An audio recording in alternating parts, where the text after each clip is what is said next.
Hello বন্ধুরা, good evening. তো আজকে সন্ধেবেলা চলে এসেছি সন্ধ্যের খাবার দাবার করতে। আজকে দুজনে মিলে বাবার মেয়ে মিলে বায়না করেছে আজকে সুজি খাবে। তো এই দেখো অলরেডি সুজিটা আমি বসিয়ে দিয়েছি, আর এদিকে কিছুটা আটা নিয়ে নিয়েছি, রুটি করব। তো সন্ধেবেলা আজকে সুজি আর রুটি করছি, তার কারণ আজকে দুজনেই বলছে চা বিস্কুট কিছু খাবে না।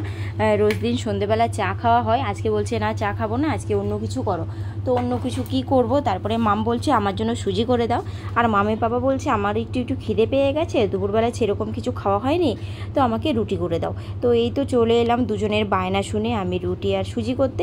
তো সুজিটা অলরেডি হয়ে গেছে, রুটিটা ভালো করে মেখে নিয়েছি, তারপরে দেখো এখন বেলেও নিচ্ছি। তো এখন রুটিগুলো ছেঁকে নেব এক এক করে। তো একটা আমি দিয়ে দিলাম কড়াই তাওয়াতে, আর একটা আমি বেলে নিচ্ছি।